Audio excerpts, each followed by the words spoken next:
Okay, बुलाइए।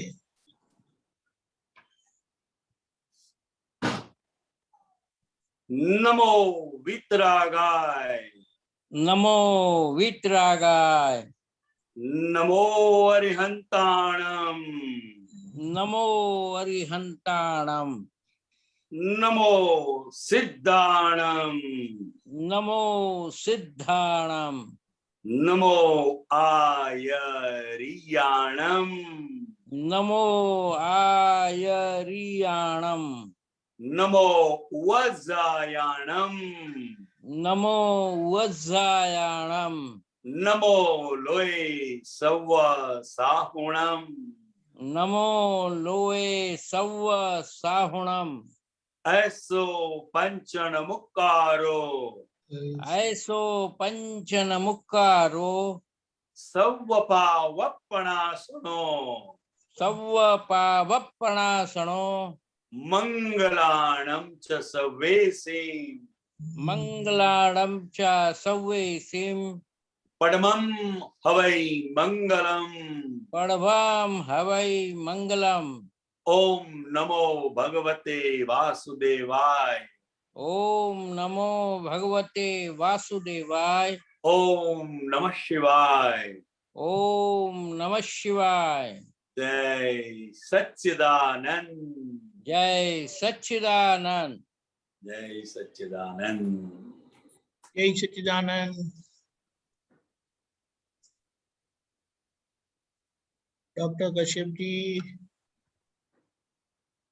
सबको जय सच्चिदानंद। जय सच्चिदानंद। दीपकानंद जी जय सच्चिदानंद। जय सच्चिदानंद। ये पद जी है तप करवाना पनखरा CD 08।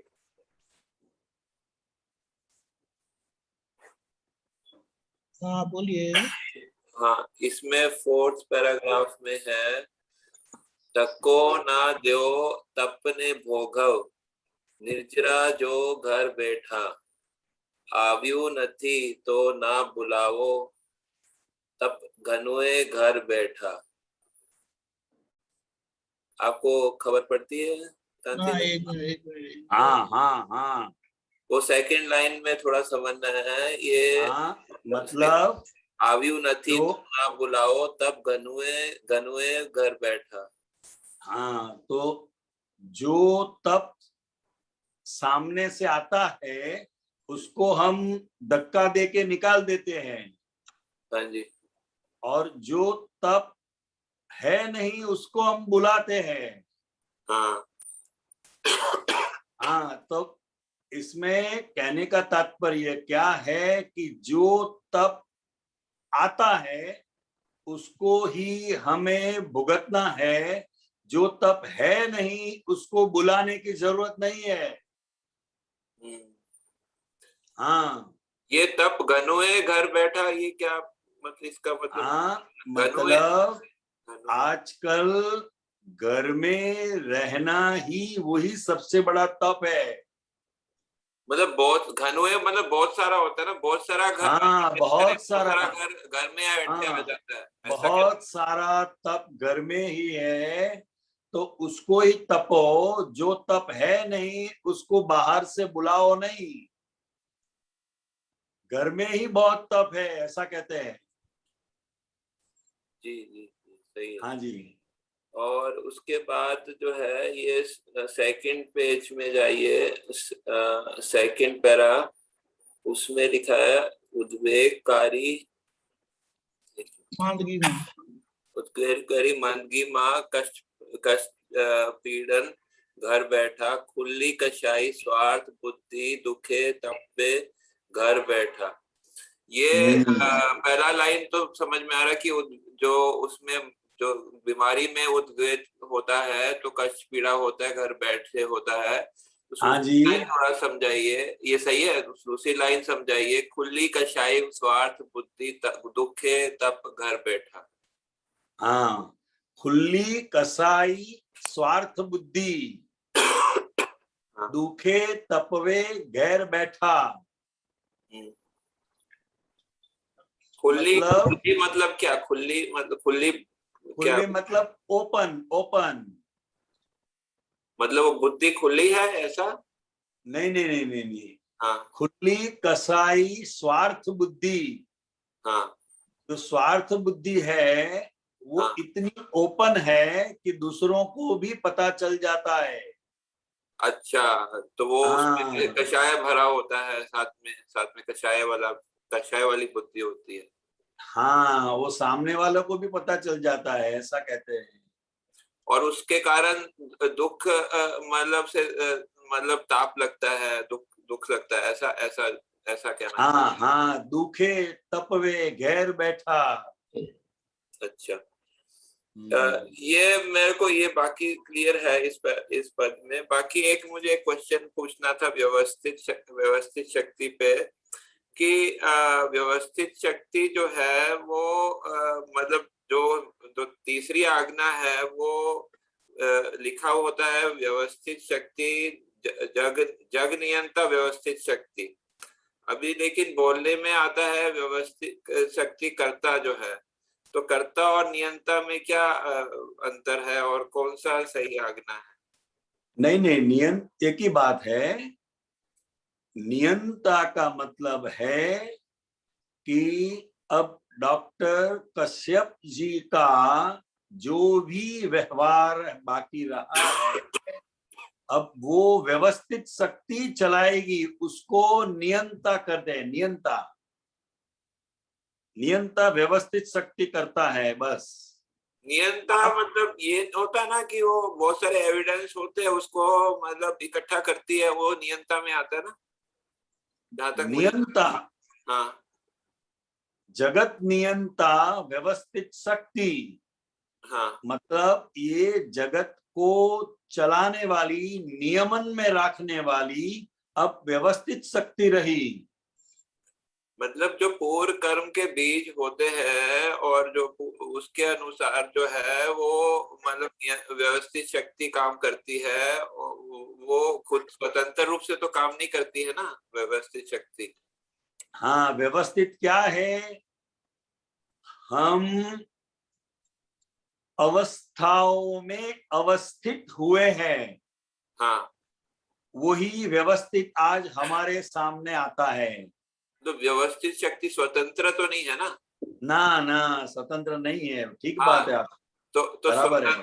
तो स्वतंत्र नहीं है, तो वो नियंता भी वही होता है कि नियंता सिर्फ जो है वो जैसे उसको वो संजोग होते हैं, जैसे फीडिंग होती है, जैसे कंप्यूटर में भी जो है जैसे फीडिंग होती है, उस हिसाब से आउटपुट हो जाता है, इनपुट के हिसाब से। हाँ हाँ हाँ, बस बस, बिल्कुल बिल्कुल, ये कंप्यूटर जैसा ही साइंस, यही सिस्टम इसमें भी कार्य कर रहा है। तो जब हम मतलब, क्योंकि थोड़ा सा मतलब मेरे को पहले कंफ्यूजन हुआ कि ये तीसरी आज्ञा में नियंता लिखा है, और लेकिन बोलने में मतलब सही सभी जगह पे आपवादी में भी जो है शक्ति लिखा है, लेकिन वो व्यवहारिक भाषा में ऐसा लिखा है कि मतलब पूरा मतलब महात्मा समझ आए कि ये स्वतंत्र कर्ता जो बोला है वो स्वतंत्र कर्ता नहीं है असल। नहीं नहीं, स्वतंत्र करता नहीं है। ठीक है। इसीलिए इसीलिए हम उससे कहते हैं ना कि ओनली साइंटिफिक सर्कमस्टेंशियल एविडेंसेस। हाँ हाँ, वो हाँ, जो हम आंखों से देख सकते हैं वो एविडेंस को तो हम समझ सकते हैं, मगर ऐसे बहुत से एविडेंस है जो हम बुद्धि के स्तर पर भी उसे नहीं समझ सकते। There are so many invisible evidences to behind any action. ठीक, समझ में। हाँ जी, धन्यवाद जी, जय सच्चिदानंद। बहुत अच्छा, वेलकम। जय सच्चिदानंद। ओके, जय सच्चिदानंद कांतियानंद जी। जय सच्चिदानंद खरे साहब। मैं अभी आपने ये एक शब्द बोला ना कि बहुत सारे ऐसे एविडेंसेस है साइंटिफिकली जो बुद्धि से नहीं देख सकते हैं हाँ, नहीं समझ सकते, देख भी नहीं ना। सकते, समझ भी नहीं सकते। नहीं तो ये साइंटिफिक नहीं बोल सकते ना फिर उनको। नहीं, साइंटिफिक वो इसलिए ही कहा है जो चीज Scientific- नहीं समझ सकते वो साइंटिफिक नहीं है यानी। नहीं, ये साइंटिफिक ही है। साइंटिफिक मतलब क्या है? एक एक जो बाहर का साइंस है, आउटर साइंस जो है, उसे हम बुद्धि के लेवल पर समझ सकते हैं।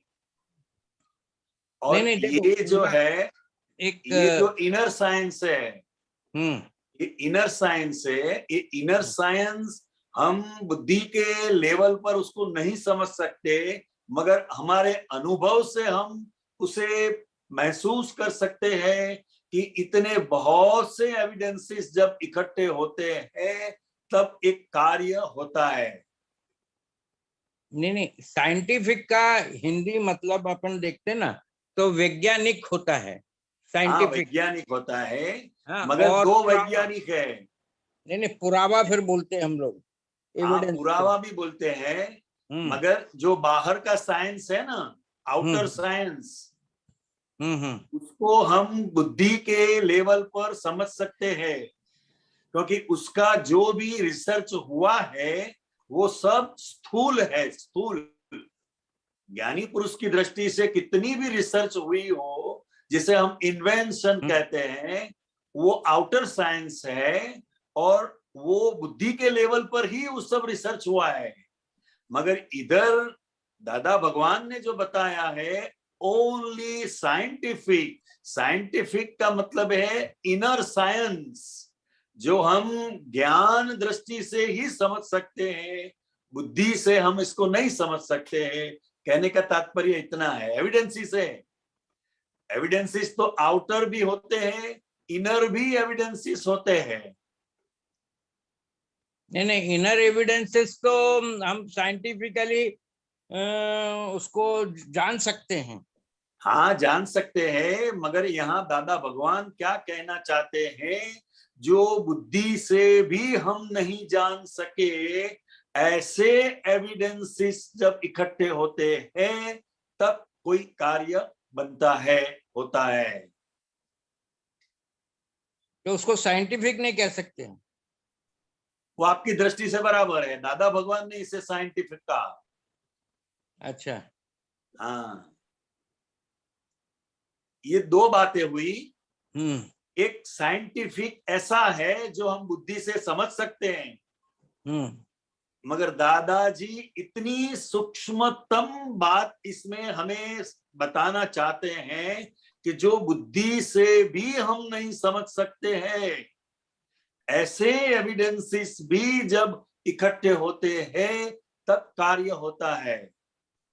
नहीं तो उसमें मुझे ऐसा लगता है कि आंतरिक और बाह्य ऐश्वर्य जो ये ब्रह्मांड का मालिक है, क्या वह कोई एक ऐसा ब्रह्म रूप है कि कोई ब्रह्म का स्वरूप है कि ब्रह्म का प्रतीक है? ऐसी कोई शक्ति विद्यमान है इस संसार में कि जो ये पूरा संसार संचालन कर रहा है?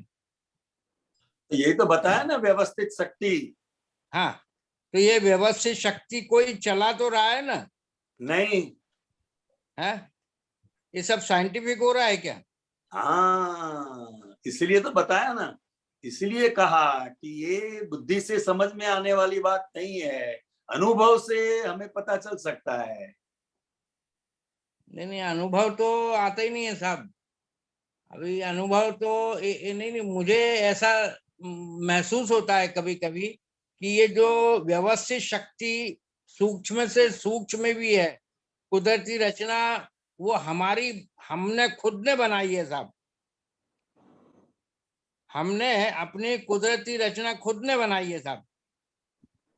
जीवन मरण हम अपना लेकर के आए हैं। जन्म भी हमने लिया है, मरण भी हमको मिलने वाला है। ये कोई प्री डिसाइडेड है कि भाई ये होने वाला है। यदि जन्म लिया है तो मरण उसका निश्चित है साहब। ये बराबर मानते है, हैं सर, है कि नहीं? बराबर है। हाँ, तो ये जो भी कुछ ये आंतरिक और बाह्य जो भी कुछ माने ऐश्वर्य है किसी मालिक के हाथ में समझो, या कोई ब्रह्म का रूप है, प्रतीक है, कुछ तो है ऐसा इस कोई संसार मालिक को, मालिक पूरे नहीं है, यूनिवर्स को चलाने वाला कोई। कोई नहीं है। कोई मालिक कोई नहीं है।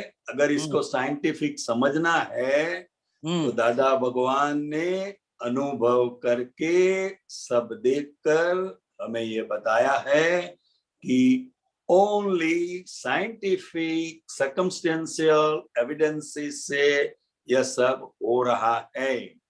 ये सिर्फ महात्माओं के लिए है जिन्हें यह दृष्टि प्राप्त हुई है कि मैं शुद्धात्मा हूं। नहीं, ये दादा ने तो क्या ये एक मोक्ष का मार्ग बताया। ये 5 सूत्र दे करके शॉर्ट में रियल, रिलेटिव, कुदरती, रचना, संभाव्य निकाल करते रहो, आप मोक्ष चले जाओगे। महावीर स्वामी ने मोक्ष जाने के लिए अपने पापों को वशीभूत करो और मोक्ष चले जाओगे। कृष्ण ने अर्जुन से गीता में कहा कि तुम मेरे शरण में आ जाओ, मेरा भगवान का नाम लो, मेरा नाम लो, सब मैं तुम्हारे पापों को वशीभूत कर लूंगा। कौन सा एक वो भी है ना, गीता का एक श्लोक है 18वें अध्याय का सब। हाँ वो तो है। उसमें आपको क्या जानना है? मेरे शरण में तुम आ जाओ ये तो तो बराबर सब है। धर्मों को छोड़ करके आ जाए तो मैं सब तेरे पापों को वशीभूत करके तुझे मैं मोक्ष के द्वार ले जाऊंगा। ऐसा कृष्ण वो तो अर्जुन को कहते हैं। बराबर है, बराबर है, हाँ। बराबर है। आपको क्या जानना है? नहीं, मुझे जानना ये सब चीज है कि दादा ने ये एक मोक्ष का मार्ग बता दिया है हम लोगों को, महात्माओं को। मगर मैं कभी कभी ये सोचता हूँ कि रियल और रिलेटिव का जो संबंध है, रियल और रिलेटिव का जो संबंध है वो कुछ साइंटिफिकली जमता नहीं है साहब। साइंटिफिकली कुछ मालूम नहीं पड़ता कब रियल चला जाता है रिलेटिव को छोड़ करके। कुछ चला नहीं जाता है। हाँ? कुछ चला नहीं जाता है। दोनों व्यू पॉइंट साथ में ही है। नहीं, अभी कोई माने जब जिसके मरण हो जाता है तो बोलते भाई रियल गए हो, एमनो रियल इनको छोड़ करके चला गया है। हाँ बराबर है। हाँ, तो अब वो रिलेटिव को तो क्या करने का, फिर ले जाएंगे उसको आप। चला नहीं कहा। हाँ, रिलेटिव को रिलेटिव वाले लोग ले जाएंगे साहब। हाँ बराबर है। हाँ, तो ये समझ में नहीं आता मुझे कि रियल जब जाता है तो कौन से साइंटिफिकली सर्कमस्टेंसेस में जाता है साहब। आयुष्य कर्म पूरा होता है तो चला जाता है। अच्छा, आयुष्य कर्म पूरा होता है तो हाँ, तब नहीं, तक वो नहीं चला वो जाता है। जहां वो तक कुछ आयुष्य कर्म पूरा नहीं होता है उसे कोई नहीं मार सकता। क्योंकि क्या है, लोग कहते हैं कि आत्मा भगवान का रूप है।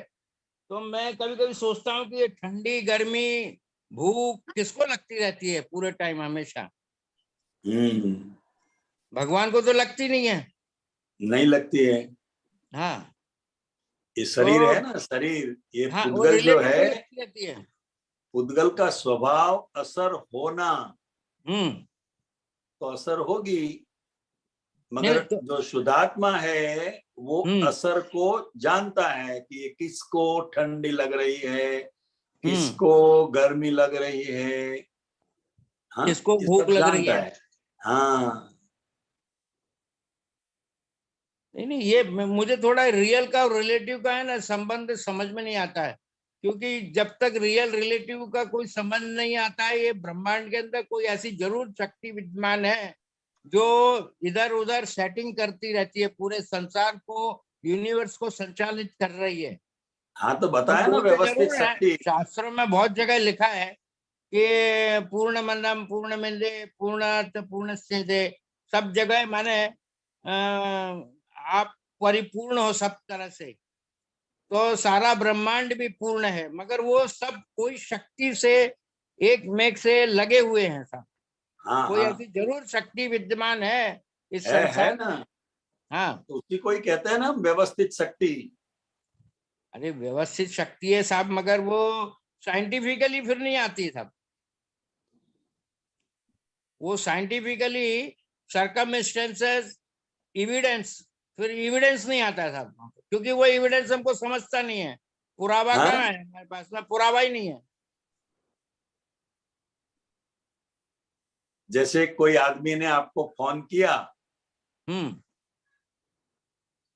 तो अब कैसे समझ सकते हैं हम कि आपको ही क्यों किया? भाई वो जानता होगा, मिस कॉल किया होगा। कुछ भी, मगर आपको ही क्यों किया? अरे गलती से लग गया था। अभी मैंने कल गलती से वाइफ नहीं के नहीं, नंबर गलती में से पैसे लगा, भर दिए थे, देखो, तो गलती से लगा कि गलत सही नंबर से लगा दिया, लगा, वो बिहार में चला गया पैसा। वो नहीं देखने का है। आपको ही क्यों किया, मेरा प्रश्न ये है।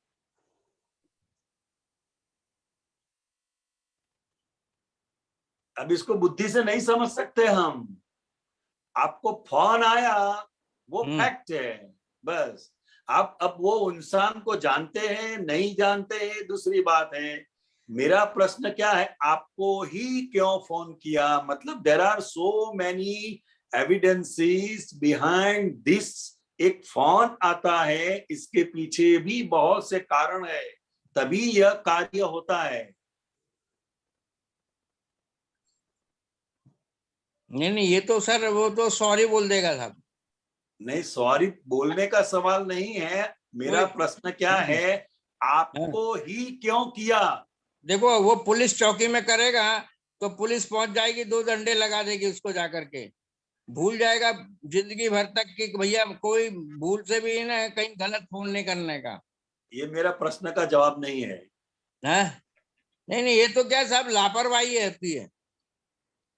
मेरा जो प्रश्न आपको है, नहीं, वो आपने क्या कहा कि आपको वैसे ही ही कल को क्यों यम किया, किसी को भी उठा के लेके जाएगा आपको ही कैसा? क्यों किया?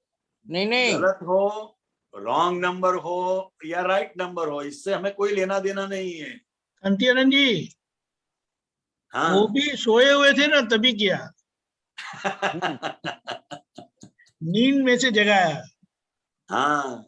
और निकला नहीं, अभी रॉन्ग देखिए नंबर। ना साहब, कल हमारे यहाँ पे बोचराज जी रोड पे कोई पता नहीं बुजुर्ग गुजर गया, और जब उसको ले गए तो वहां पे वो उठ के बैठ गया साहब,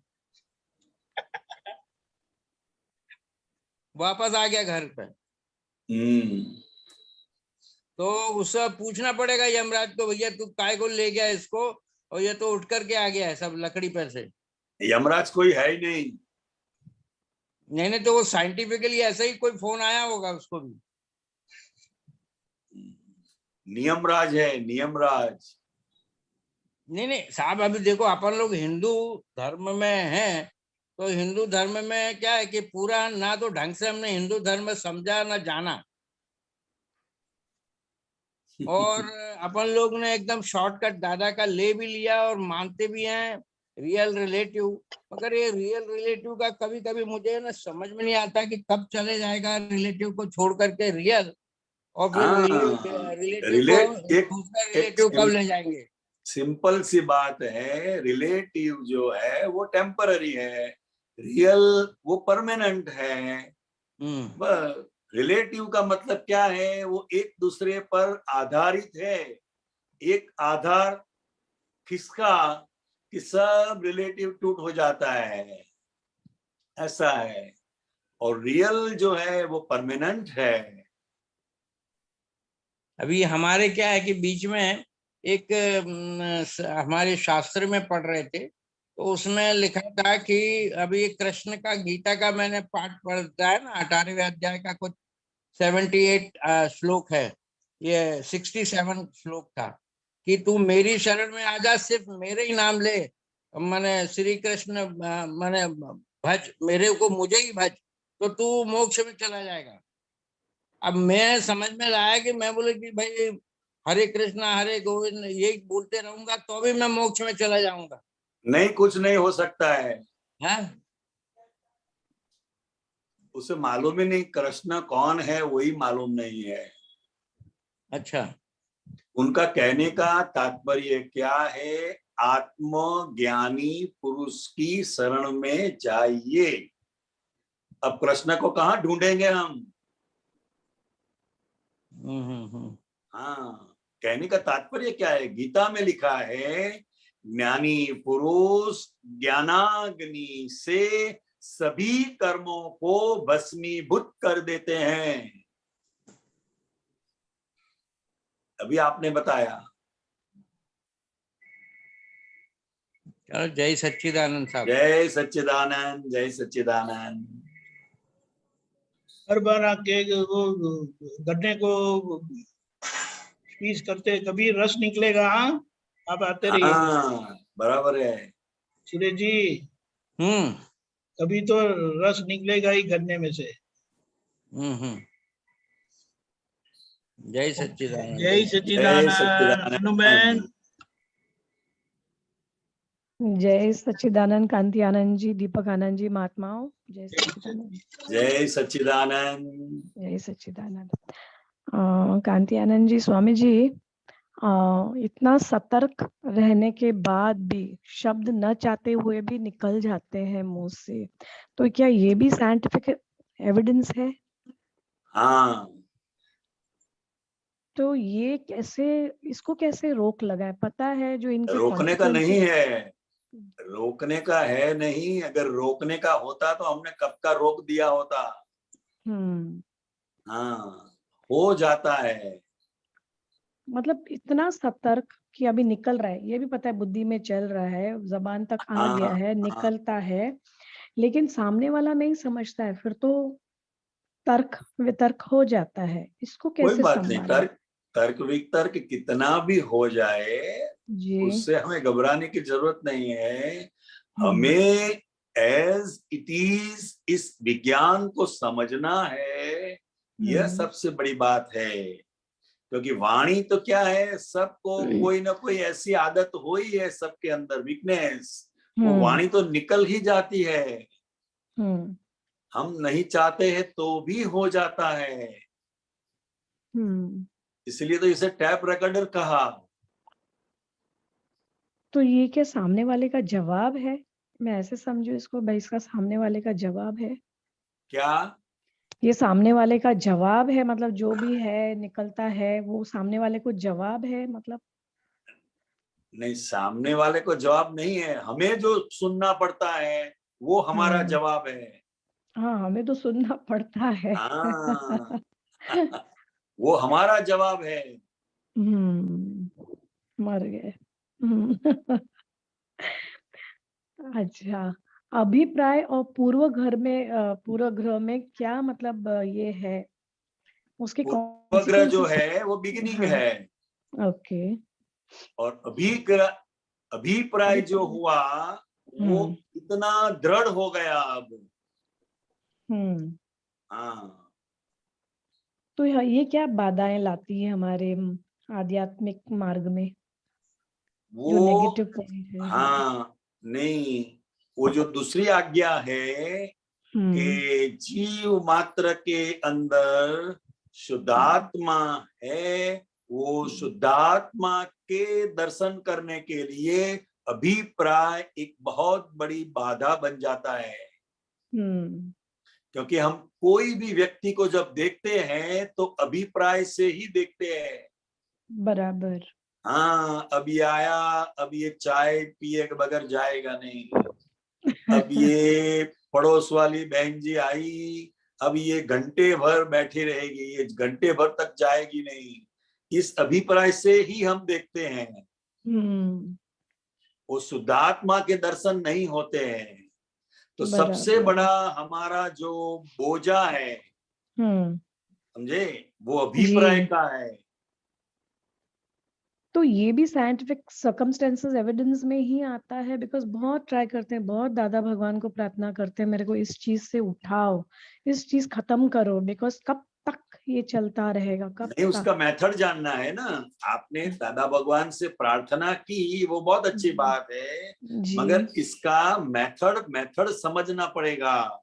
वो समझाइए। मेथड समझ पड़ेगा कि जो अभिप्राय है, वो अभिप्राय हमें क्यों पड़ा, क्योंकि उसको हमने कर्ता मान लिया। ओके। हाँ, वो निमित्त है, जब भी हम कोई व्यक्ति को कर्ता मानते हैं तब हमें अभिप्राय अंदर पड़ जाता है, और वो अभिप्राय हमारे को ही दुख देता है। बिल्कुल। हाँ, वो तो आएगा, आराम से बैठेगा, नाश्ता करेगा, चाय पिएगा, और हमारे अंदर चलता रहेगा, ये कब जाएगा, ये कब जाएगा। क्योंकि ये पड़ोस वाला है ना, अब ये घंटे भर बैठे रहेगा, उसको कुछ भी काम नहीं है, फिर भी बैठे रहेगा। तो हमारा ये ऐसा एक अभिप्राय बन जाता है कि यह अब जाएगा नहीं। तो वो अभिप्राय दुखदाई है, वो व्यक्ति दुखदाई नहीं है। बराबर। मेरा हाँ। मैं एग्जाम्पल देती हूँ। जैसे सामने वाले का स्वभाव जानने के बाद मैं थोड़ी सीक्रेटिव हो गई हूँ। मतलब कोई भी वस्तु अगर घर में आती है, कहाँ से आया, क्यों आया, किसको जा रहा है, किसको देना है, क्यों करना है, तो मैं सोचती हूँ मैं ये ऐसे कब करती थी जो ये सामने वाले में ये स्वभाव है।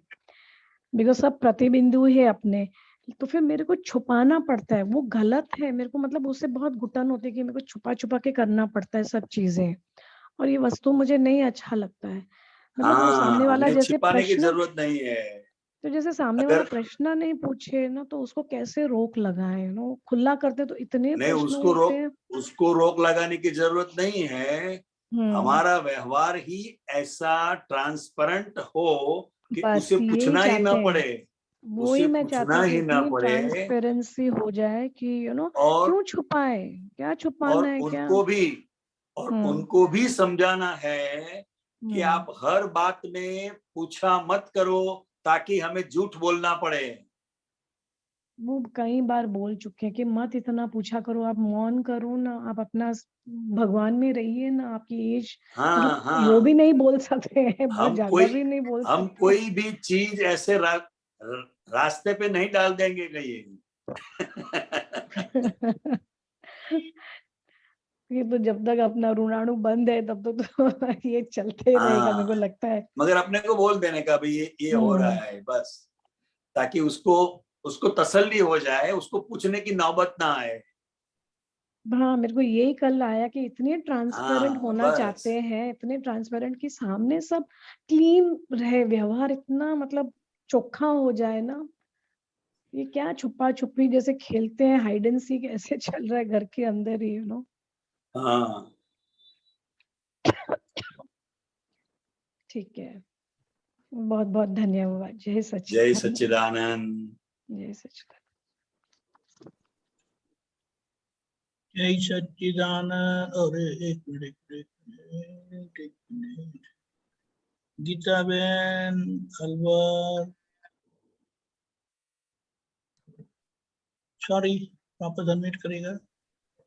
जय सच्चिदानंद स्वामी जी। जय सच्चिदानंद।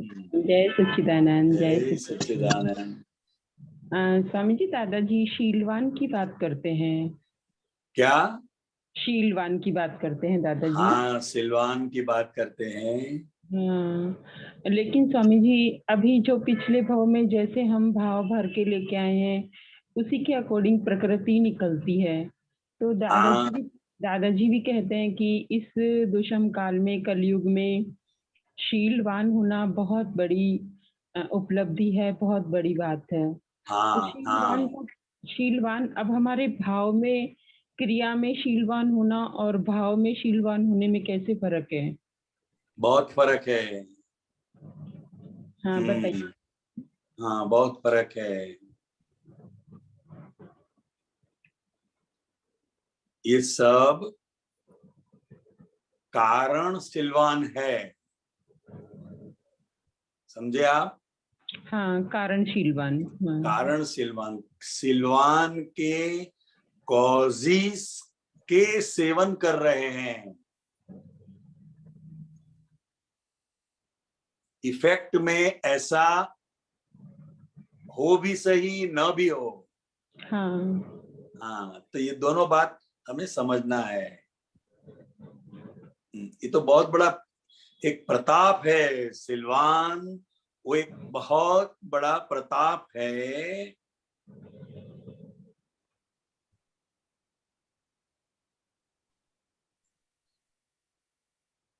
आप तो पुत्रों के लिए भी यह शब्द का प्रयोग होता है, मगर वो कारण सिलवान है। क्या है? कारणशीलवान। हाँ, सिलवान हो रहे हैं, हो रहे हैं। हो रहे आड़ू છે ને हैं। એમાં और जो गलतियां हो रही है उसका प्रतिक्रमण कर रहे हैं। हम्म। दोनों प्रोसेस साथ में है। हाँ। स्वामी जी, जो व्यवहार में जो उदय कर्म के अधीन जो क्रिया होती है वो ज्ञानी की शीलवान ही होनी चाहिए, तभी उसका तभी माना ज्ञानी ज्ञान में आए, अपना स्वस्वरूप का नहीं परिचय नहीं, भी ऐसा ले नहीं आए। होता है, क्योंकि जो क्रिया में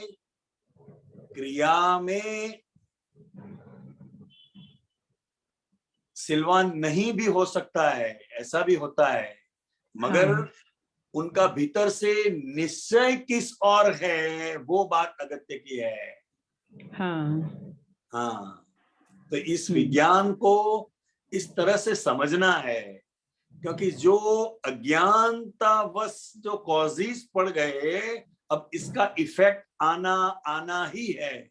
आना ही है। हाँ। हाँ, तो वो हाँ। उससे सेपरेट है, सेपरेट है। वो उससे हाँ। सेपरेट है। और भीतर से जो उसका निश्चय है, वो निश्चय एकदम स्ट्रांग है। जब निश्चय स्ट्रांग है, तब यह जागृति के वश वो प्रतिक्रमण हो जाता है।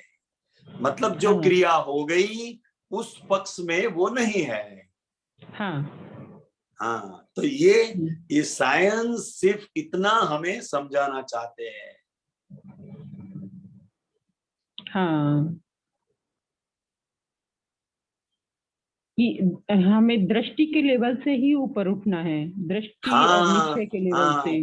क्रिया हाँ, के लेवल से नहीं, क्रिया के लेवल से नहीं। हाँ, क्योंकि क्योंकि क्रिया क्रिया क्रिया पर और पराधीन है।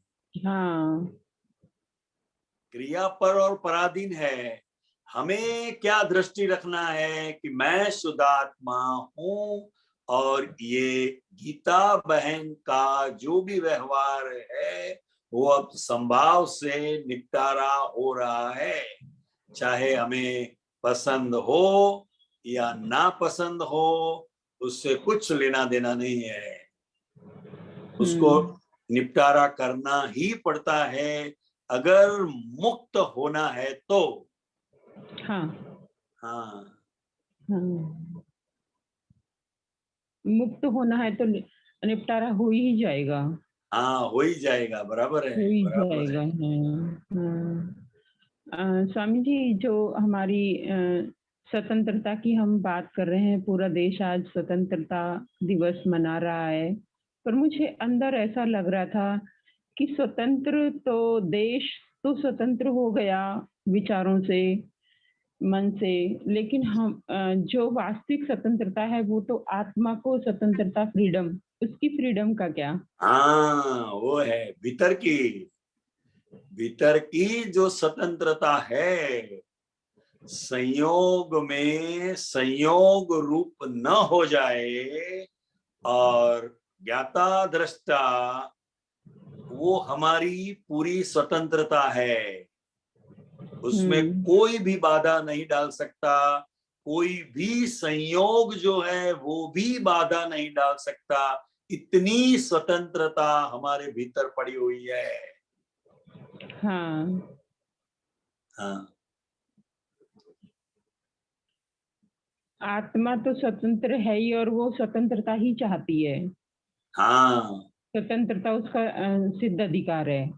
हाँ, लेकिन अज्ञानता के कारण उसको, अज्ञानता के और स्वस्वरूप का परिचय नहीं होने के कारण बंधन आ गया उसको। हाँ, वो स्वतंत्रता को स्वतंत्रता मान लेता है। हाँ। हो रहा है संयोग से, मान रहा है मैं कर रहा हूँ। हाँ। स्वामी जी, जो साइंटिफिक सर्कमटेंशियल एविडेंस पुरावे हैं, वो प्रकृति पुद्गल के भाग को लागू पड़ते हैं, आत्मा का तो उससे कोई लेना देना नहीं है। हाँ बराबर है, बराबर है। हाँ, क्योंकि जो भी संयोगी पुरावे हैं वो कर्ता भाव के कारण जो कर्म चार्ज किया था, तो कर्ता भाव के कारण ही वो डिस्चार्ज में आ रहा है। हाँ हाँ लेकिन बराबर है। आत्मा सदैव अकर्ता है और उसको कोई भी संयोगी पुरावे लागू नहीं पड़ते। नहीं पढ़ते हैं, बराबर है, बराबर है। उसे तो अपनी पुद्गल परतंत्रता के कारण से, पुद्गल पर्यायों के कारण से उसको तो बंधन में आ गया वो, स्वतंत्र होते हुए हाँ भी। हाँ हाँ, फिर भी वो बंधन में नहीं है। फिर भी वो बंधन में नहीं है। हाँ, हाँ, तो क्योंकि दादाजी ने कॉजल बॉडी है जिसे हम भाव कहते हैं, तो वो कारण शरीर की जो वर्गणा है उस हिसाब से उसको उस गति में जाना पड़ता है, कर्म के आधार पर। हाँ हाँ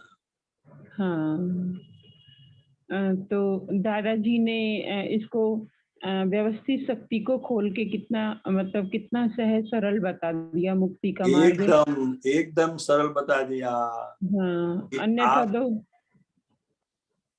अन्यथा तो क्रिया कांडों में अटके ही पड़े थे कि क्रिया को ही पुरुषार्थ उसी माने को जा रहे ही थे, धर्म माने जा मानते रहे हैं थे। ना। हाँ, क्रिया कांड को ही आजकल लोग धर्म मानते हैं, मगर वो धर्म नहीं है, वो माना हुआ धर्म है। धर्म तो किसे कहा जाता है कि जहां भी हमें हमारे मन की, वाणी की, वर्तन की गलती जहां हमें दिखाई दे और वहां हम प्रतिक्रमण करें, पश्चाताप करें, माफी मांगे, वो धर्म ध्यान है। अपनी ही गलती का हमें पछतावा हो, वही धर्म ध्यान है। हाँ। स्वामी जी, इतने लोगों को सुना, इतने लोगों को हम पढ़ते भी हैं, कितने हजारों धर्म गुरु हैं, लेकिन सब रिलेटिव पार्ट को ही फॉलो करवाते हैं और करते हैं। और एक हाँ हाँ, दुनिया के जितने भी धर्म है या धर्म गुरु है, कोई भी है, वो पाप पुण्य से हमें मुक्त नहीं करवाते हैं। वो हमें पुण्य का मार्ग बताते हैं। हाँ, मगर हमें पता नहीं है कि पुण्य अकेला कभी होता ही नहीं है, सही पाप बात है। होगा ही उसके साथ। हाँ हाँ जितना पुण्यशाली आदमी है उतना ही बड़ा पाप करेगा। हाँ। और ये विज्ञान है दादा भगवान का, जो पाप से भी छुटकारा दिलाते हैं और पुण्य से भी छुटकारा दिलाता है।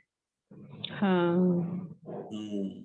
और स्वामी जी, कितना बड़ा पजल सॉल्व कर दिया कि बहुत बड़ा पजल सॉल्व हो गया।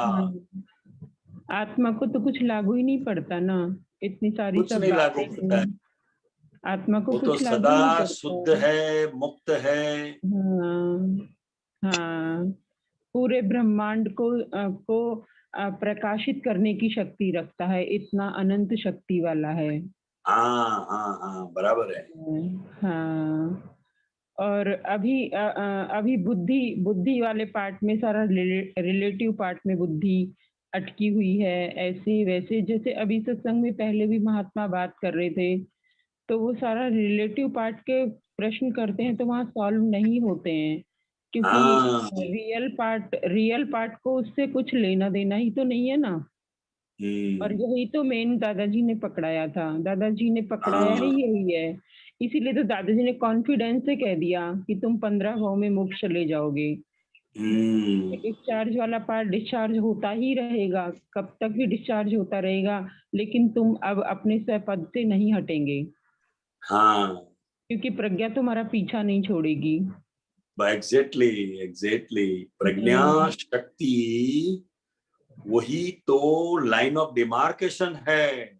हाँ रिलेटिव को कभी रियल समझने नहीं देगी और रियल को कभी रिलेटिव नहीं समझने देगी। वो प्रज्ञा शक्ति का कार्य है और प्रज्ञा शक्ति हमें मोक्ष तक पहुंचाने के बाद ही वो विलीन होगी। हाँ, प्रज्ञा शक्ति स्वामी जी आत्मा का ही एक माना हुआ पार्ट है, भाग है। हाँ, हाँ, हाँ, वो ज्ञानी पुरुष की कृपा से ज्ञान विधि में आत्मा की एक शक्ति आत्मा में से ही अलग होती है और वो प्रज्ञा शक्ति के रूप में कार्य करती है। प्रज्ञा शक्ति का मतलब है अब वो हमें संसार में नहीं ले जाएगी मगर संसार का संभाव से निपटारा कराएगी और शुद्धात्मा में हमें स्थिर करेगी। हाँ अज्ञान दशा में अज्ञा शक्ति थी। अज्ञान दशा में अज्ञा शक्ति थी तो वो अज्ञा शक्ति जो है वो हमें संसार में से बाहर नहीं निकलने देती थी। हाँ दोनों और शक्तियां ही काम कर रही है। हाँ ये बहुत बड़ी आश्चर्य है और हाँ प्रज्ञा शक्ति का जागरण ही मोक्ष मार्ग है। हाँ दादाजी की हर बात में राज होता था, तभी तो दादाजी ने इजी गोइंग में कह दिया कि तू भाजी खाता खाता मोक्ष में चला जाएगा, क्योंकि दादाजी को मालूम था ना कि मैंने जो उसे दिया है वो उसे छूटेगा ही नहीं छूटेगा। इसीलिए साइंस कहा ना इसे। हाँ इसीलिए साइंस कहा उसे। ये कोई शब्द नहीं है, हाँ ये कोई वाक्य नहीं है, ये दृष्टि है। हाँ और दृष्टि जब एक बार बदल जाती है तो फिर वो दृष्टि से ही जीवन जीना शुरू हो जाता है। हाँ तो अध्यात्म वो भीतर की दृष्टि जब बदलती है, आत्मा भी मुक्त जब दृष्टि होती है तब अध्यात्म की शुरुआत हो जाती है। हाँ तभी दादाजी ने आत्मा को विज्ञान घन बोल दिया। विज्ञान घन, विज्ञान घन, हाँ स्वयं विज्ञान, क्रियाकारी। हाँ स्वयं क्रियाकारी है वो। तो दादाजी ने जैसे कोई सूरज को देखने के लिए कोई प्रकाश की आवश्यकता नहीं है। हाँ क्योंकि वो स्वयं प्रकाशित है। हाँ जो स्वयं प्रकाशित है उसे देखने के लिए कोई प्रकाश की आवश्यकता नहीं है। हाँ दादाजी का बहुत बड़ा उपकार है कि इतना सरल मुक्ति के मार्ग को इतना सरल करके उन्होंने दे दिया। हाँ हाँ बहुत बहुत सरल करके उन्होंने दे दिया। अब लगता है कि जीवन जीने का मकसद और जीवन जीने का आनंद लक्ष्य को उस चीज प्राप्ति कर ही हुआ है। प्राप्ति की प्राप्ति कर ही हुआ है। अन्यथा तो कितना जन्म ही खराब हो गए थे और हो जाते। बराबर है, बराबर है। इसलिए बहुत हम आज्ञा में रहकर जीना ही अब जीना हो गया। हाँ और बताइए कोई भी प्रश्न है तो। हाँ दादाजी की तपस्या और हमारे दादाजी की इतनी तपस्या वर्षों की और हमें परोसी हुई थाली हमें रेडीमेड मिल गया, रेडीमेड।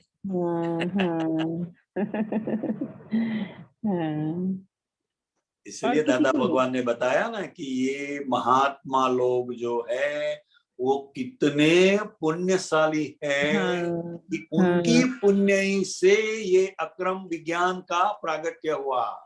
हाँ ये बात भी ठीक है। हाँ ठीक है स्वामी जी, बहुत अच्छे से आपने एक्सप्लेन किया। जय सच्चिदानंद। जय सच्चिदानंद।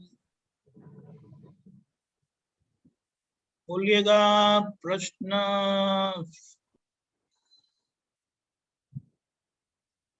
सुरेश जी अपनी चर्निंग में से निकालो। ओके डॉक्टर कश्यप जी, अरे अनम्यूट करना पड़ेगा। हाँ जी, जय सच्चिदानंद। हेलो। हाँ क्या बोलते हैं, 1 मिनट है कश्यप जी। वो बोलिए सुरेश। बोलिए सुरेश जी क्या हाँ। बोलते हैं। ये अभी इन्होंने कहा कि दादाजी की हाजिरी में जिन जिन लोगों ने ज्ञान लिया वो लोग सब मोक्ष में जाएंगे। अब जो लोग मोक्ष, जिनने ज्ञान नहीं लिया दादाजी की हाजिरी में, वो लोग कहाँ जाएंगे साहब? कहाँ दादाजी की हाजिरी में? नहीं, आपने कहा ना कि ज्ञानी पुरुष की हाजिरी में जिन्होंने ज्ञान लिया दादाजी के पास से, तो वो मोक्षगामी होंगे। हाँ। और जो लोग अभी ज्ञानी पुरुष है नहीं है, हाँ, तो उनका क्या होगा साहब? वो संसारगामी है ही। तो माने हम लोग संसारगामी लोग हैं। आप कैसे संसारगामी हो गए? नहीं समझ में नहीं आया। संसारगामी अभी एक नया आ गया शब्द। आपने दादाजी से ज्ञान लिया है कि नहीं लिया है? हम बड़े दादा से नहीं लिया, देखा है। कोई बात नहीं है, मगर ज्ञान विधि हुई है ना आपकी। नहीं भाई, ज्ञानी पुरुष आपने कहा ना कि ज्ञानी पुरुष की हाजिरी में दादा के प्रेजेंट में जिन लोगों ने ज्ञान लिया वो मोक्ष में। अभी कृष्ण ने अर्जुन को ज्ञान दिया तो वो चले गए अर्जुन मोक्ष में। अब उनकी बातें हम लोग पढ़ते रहते किताबों में, गीता में। तो अब ये जितने लोग हैं अपने हिंदुस्तान में, तो वो लोग क्या मोक्ष जाएंगे कि नहीं जाएंगे? कभी कभी ये प्रश्न उठता है साहब। जिनकी मोक्ष में जाने की भावना है वो लोग जाएंगे, और अच्छा, जिसको भावना जाने के ऊपर का, जाएंगे। जिसका भाव है नहीं, उसको भगवान भी मोक्ष में नहीं ले जा सकते हैं। मैंने भावना के ऊपर मोक्ष जाते हैं। हाँ, अपने भाव का परिणाम है। मगर ये बात पक्की है, प्रत्यक्ष ज्ञानी पुरुष का योग प्रत्यक्ष ज्ञानी पुरुष से ज्ञान, प्रत्यक्ष का मतलब क्या हो जाता है? प्रत्यक्ष ज्ञानी पुरुष की आज्ञा मोक्ष का उसका परिणाम है। नहीं, प्रत्यक्ष का मतलब क्या होता है साहब? प्रत्यक्ष का मतलब वही होता है जो ज्ञानी हमें हमारी भूल बताए, बस। प्रत्यक्ष का मतलब इतना ही है, हमारी जो भूल बताए प्रत्यक्ष में। हाँ, वही तो बताएगा ना, मूर्ति थोड़ी बताएगी। मूर्ति किसी की भी हो, वो हमारी गलती नहीं बता सकती है। सजीवन मूर्ति कहा इसलिए, सजीवन मूर्ति, ये बहुत बड़ी बात है। मोक्ष के लिए सजीवन मूर्ति चाहिए जो हमें डांटे, जो हमें हमारी गलती बताए, तब वो मोक्ष में जा सकता है। नहीं, परसों मैं क्या एक किताब पढ़ रहा था, ये मोक्ष की शुरुआत किसने करवाई। सबसे पहले अपने हिंदुस्तान में मोक्ष कौन गया? तो ऐसा करके वेद में लिखा था कि शिव जी ने सबसे पहले आदिनाथ आदिदेव जो कहते हैं ना साहब, तो इन्होंने शुरुआत करी और इतनी घोर तपस्या करी मैंने कैलाश पर्वत पर कि कुछ कहते हैं कि 14 साल तपस्या करने के बाद में उनको ये मोक्ष की शुरुआत करी उन्होंने। उसके बाद में सप्त ऋषियों ने करी, और वो सप्त ऋषियों ने करने के बाद में उन्होंने कई अपने चेले चपाटे बनाए, जिसमें गोरखनाथ आ गए, शंकराचार्य आ गए। इन लोगों ने स्टार्टिंग करी मोक्ष में जाने का साहब। ऐसा हिंदू धर्म बताता है, वेद बताते हैं। तो ये तब से पहला जो माने ये है, मैंने अपन भगवान बोलो या कुछ भी कहो, तो महेश का नाम लेते हैं, शिव का, शंकर जी का नाम आता है साहब। मोक्ष की माने शुरुआत करने वाले आदिनाथ बोलते हैं, आदिदेव कहते हैं। तो उससे चालू हुआ है साहब, ऐसा हिंदू धर्म कहता है। तो वो शुरुआत हुई है माने मोक्ष जाने के लिए। और उसके बाद में जो चला आ रहा है मोक्ष, भाई गया, आ गया, वो गया, ये गया, तीर्थंकर गए, वो गए, ये गए। अब वो कुछ समझ में नहीं आता कौन गया कौन नहीं गया, और कोई गया है वो आके बताता नहीं है कि भाई मैं जाके आया, ऐसा ऐसा मोक्ष है। अब आत्मा जाती है, वो किताबों में लिखा है कि माने साल्वेशन उसको मिल जाता है, ये हो जाता है, वो हो जाता है। मैं कुछ समझ में नहीं आता है कि मोक्ष गया है, वो जीवन मरण से उसको मुक्ति मिल गई। अब वो पता नहीं काहे की मिली है मुक्ति, क्योंकि आत्मा का खुद समझ में नहीं आता कि व्हाट इज आत्मा। आत्मा कब आएगी कब जाएगी, बड़े बड़े डॉक्टर लोग भी कुछ समझ में नहीं आया अभी तक। आत्मा आप के बारे आपकी में बात रिसर्च कर करो करके थक गए। खरे साहब, आप आपकी जी। बात करो कि आपको आपकी गलती दिखाई देती है या नहीं दिखाई देती है? नहीं नहीं, गलती तो क्या है अभी, गलती तो सबको मालूम पड़ जाती है। आपकी बात करो, सबकी नहीं नहीं, नहीं, आपकी नहीं बात मालूम करो। पड़ जाती है, जिसको जिसको मालूम अपनी पड़ जाती गलती है। दिखाई देती है वो मोक्ष जी। मार्ग पर है, बस। अच्छा इतना अच्छा अच्छा शॉर्ट में समझना है। अच्छा, वेरी गुड वेरी गुड। कोई गया नहीं गया उससे हमें कुछ लेना देना नहीं है। नहीं नहीं, तो हमें एक हमारा ऐसा अपन देखना कह है। सकते हैं और कि भाई जिस आप जो मनुष्य को अपनी गलती आप जो मालूम हो। शिव कहते हैं ना, हाँ आप जो शिव कहते हैं, इसको जी। हमें यह समझना है, ज्ञानी पुरुष। क्या समझना है? ज्ञानी पुरुष। ज्ञानी पुरुष मोक्ष की शुरुआत कर देते हैं, खुद मुक्त हुए हैं और उनकी कृपा से हम भी मुक्त हो जाते हैं। अब वो पार्वती के ऐसा भी शास्त्र लिखते हैं कि पार्वती के सती के वजह से उन्होंने ये मोक्ष मार्ग इतना साधना करी कि वो चले गए। अब पता नहीं क्या क्या हिंदू के शास्त्र लोग मैंने कुछ इसको इसमें पढ़ने का नहीं है खरे साहब, जी। समझे? ये इतिहास भूगोल में मत पढ़िए, नहीं तो अच्छा। ये जो मार्ग आपको मिला है यह चुक जाएंगे आप।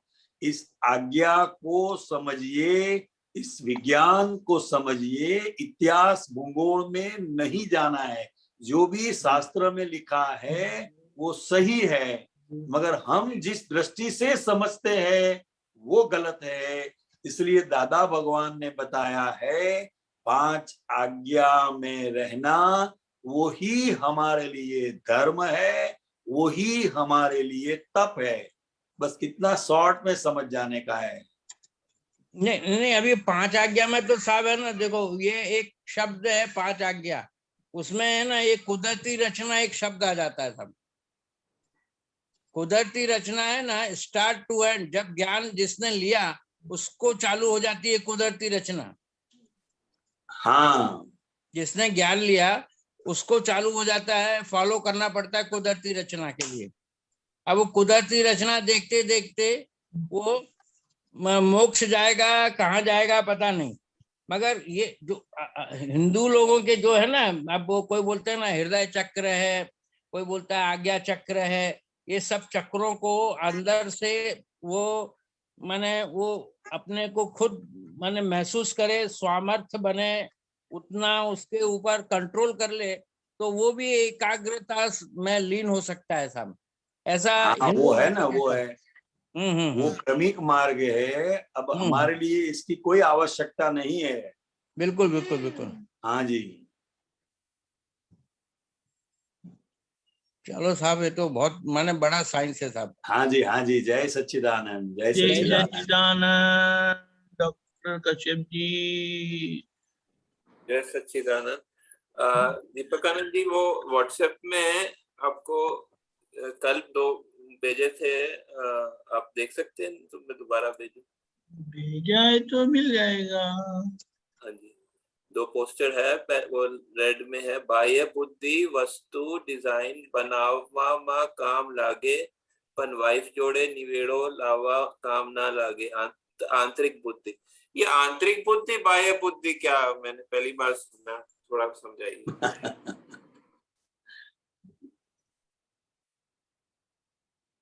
हाँ, बाह्य बुद्धि वस्तु डिजाइन बनावामा काम लागे, પણ વાઈફ જોડે નિવેડો લાવવા કામ ન લાગે. આંતરિક બુદ્ધિ જોઈશે. आंतरिक बुद्धि का मतलब है कि सम्यक बुद्धि. अच्छा. हाँ, सम्यक बुद्धि. अच्छा. जो बाह्य बुद्धि है वो सब कोई वस्तु है, उसका कोई डिजाइन बनाना है. जैसे कारीगर लोग अपनी कारीगरी से कोई भी चीज बनाते हैं तो उसमें भी बाह्य बुद्धि का उपयोग होता है. बाह्य बुद्धि मगर मतलब संसार की तरफ जो जिसका मतलब इंटरेस्ट होता है, रुचि होती है, वो होता है बाह्य बुद्धि. बाह्य हाँ, बाह्य बाह्य बाह्य वस्तु डिजाइन बनाने में. अच्छा. मगर वाइफ के साथ हाँ. वाइफ के साथ अगर निपटारा लाना है तो आंतरिक बुद्धि चाहिए. तो ये सम्यक बुद्धि इसको बोलते हैं ना. सम्यक बुद्धि मतलब घर के कोई भी लोग कितना भी उल्टा सुल्टा करे मगर हमें वो सीधा दिखाई दे, वो हमारी आंतरिक बुद्धि है. तो सम्यक का क्या मतलब यहाँ पर क्या सम्यक क्या मतलब है? सम्यक बुद्धि. सम्यक मतलब सवड़ी पॉजिटिव दृष्टि. अच्छा, पॉजिटिव वाली. हाँ. हाँ. तो ये ज्ञान के पहले भी होती है सम्यक बुद्धि? हाँ, होता है. अच्छा, कई लोगों के पास होती है मतलब सम्यक बुद्धि. हाँ, है ना. बुद्धि से भी संसार के बहुत से प्रश्नों का सॉल्यूशन आता है, नहीं आता है ऐसा नहीं है, मगर वो लिमिटेड प्रकाश है. हाँ. हाँ. अच्छा. एक और उसके बाद दीपकानंद जी मैंने हमको भेजा, बदामा शुद्धात्मा छे एवं जेने समझ पड़ी गई एने परमात्मा प्राप्त थयु. तो ये मतलब ये जो है मतलब ये समझ जो है, मैं पूछना चाह रहा हूँ इसमें समझ जो है वो करने में तो अपना पुरुषार्थ मतलब अपना प्रयास चलता है ना, पुरुषार्थ चलता है ना. ये तो ये जो लिखा है वो परमात्मा पद जो है वो एक साथ तो नहीं आता ना, उसमें थोड़ा हो सकता है टाइम भी लग जाए ना समझ प्राप्त करनी पड़ी गई है. इसमें ये जो सूत्र है उसमें कहने का तात्पर्य क्या है कि जीव मात्र के अंदर शुद्धात्मा है, ऐसी अगर हमें समझ में आ गया तो हमारी जो दशा है भीतर वो परमात्मा पद प्राप्त हो जाता है. नहीं तो समझन जो लिखा है वो समझन हम जैसे अभी हमारी परमात्मा पद तो हुआ नहीं है, ठीक है, हुआ नहीं है. तो इसका मगर मतलब ये हमारे को समझन जो है नहीं ना, है. समझन का मतलब है दृष्टि. तो हमारी अभी दृष्टि पूरी नहीं है ऐसा कहना, ऐसा मत अर्थ निकलता है. हाँ, पूरी नहीं है, हो रही है. तो पूरी हो रही है. लेकिन अभी हमारे को समझ तो आती है ना कि बद्दा में शुद्धात्मा है, हाँ लेकिन है, पूरी मगर समझ क्यों नहीं कहलाती? उसमें क्या आएगा और पूरी समझ? क्योंकि कभी कभी फाइल के अंदर शुद्धात्मा के दर्शन करने का हम चूक जाते हैं, कभी कभी, है कि नहीं? हाँ, चूक जाते हैं. हाँ, इसीलिए अभी परमात्मा पद की और हमारी जो प्रोसेस है वो शुरू हो गई, मगर वो परमात्मा पद उसका प्राप्त हो जाता है. तो वो आप समझन कहेंगे, वो चूक जो जाते हैं वो असमझन कहेंगे, अजागृति कहेंगे कि वो अभ्यास की कमी कहेंगे? अजागृति कह सकते हैं. हाँ. तो लेकिन हमारे मतलब आप ऐसे भी कहा जाता है ना कि इसमें अभ्यास हमारे पुराना अभ्यास है रिलेटिव को देखने का, इसलिए हम जो है उसमें चूक जाते हैं. हाँ. तो वो जो है थोड़ा सा ये वर्ड्स का थोड़ा सा ये मतलब थोड़ा वो हो रहा है, इसमें थोड़ा कंफ्यूजन हो रहा है इसमें. नहीं, ये कहने का तात्पर्य सिर्फ इतना ही है कि अभी हमारी सभी लोगों की जो ज्ञान दशा है वो अस्पष्ट वेदन है. क्या है? अस्पष्ट वेदन है.